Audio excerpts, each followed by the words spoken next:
Gallup poll published earlier in November shows that only 49% of U.S. adults say that religion is an important part of their day-to-day lives. That number is down from 66% in 2015. Researchers at Gallup say only 14 out of the over 160 countries have seen declines in over 15 percentage points in religious importance over the past 10 years. They write, quote, "The U.S. increasingly stands out as an outlier, less religious than much of the world, but more devout than most of its economic peers." 62% of Americans identify as Christian, down from 78% in 2007, and 29% say they're religiously unaffiliated. Axios reports that 15,000 churches in the U.S.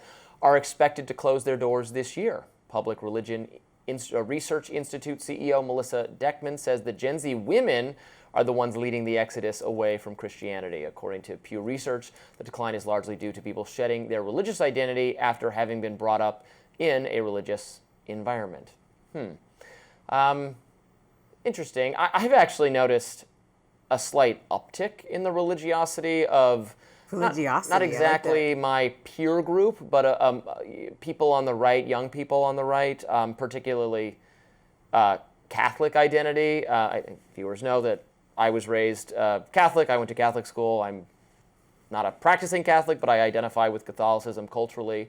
It has been interesting to see it come very much back into fashion among young people on the right, when I think people on the right were very evangelical. Christianity was the kind of religious expression of so much of the GOP for a long time, and I'm seeing it switch more to Catholicism, which is both Christian religions, but there are definite differences that are coming up a lot lately, even in terms of policy.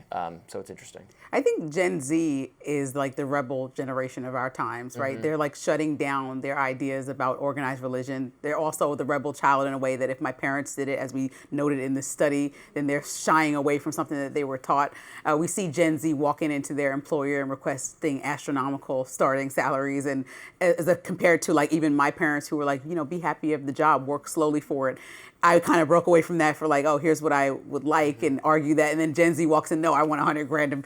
And it's like, what did you do to deserve that? Now you're being ridiculous. So I think there's a level of, when you talk about breaking away, the younger people in our country are kind of just doing their own thing. They're kind of their own anomaly, even with voting. Some people might have seen their parents vote for one person or one party for years, and then young people are just making their own rules. And so part of that might be But are all these young liberal women Why is it got to be liberal women? Because that's the ones who are they're becoming unreligious. Maybe they. Why for you? It always goes down to like, are some ladies happy? I think there's more than that for an entire country to sway away from religion. It's definitely more than the ladies. So they're not happy. When women say, "Oh, I'm autonomous," they want to like own myself, and I don't want to be married or whatever they say. You're like, "Oh, miserable. Oh, I don't want any children. Oh, miserable." Why does everything come down for you to women being miserable? Why can't women just also make decisions like, "Hey, I want to do this religion. I don't want to practice this one. I want to be married. I want to have a kid. I don't." Everything is like, whenever a dating study comes out and we talk about it, your estimation just boils down to, the women are miserable. I'm just reading the tea leaves. I think they'd be happier if they, if they got married. But who gave you the authority to speak on what will make women happier? You are not in any way I'm reading in their that box. self-professed unhappiness rates.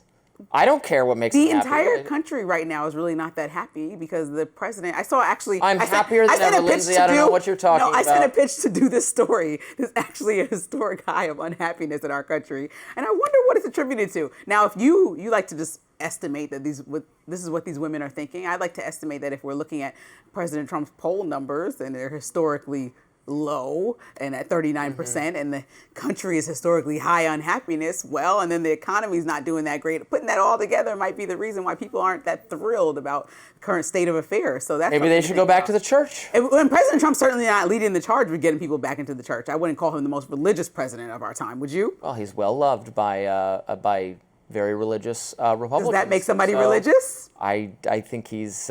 Would you describe him as religious? He's more of a spiritual person. Spiritual, like you have the crystals and the rocks and an energy, a higher power. Maybe like that. Gotcha. After some big victories in this month's elections, the Democratic Party is looking to build on their momentum. More coming up on that.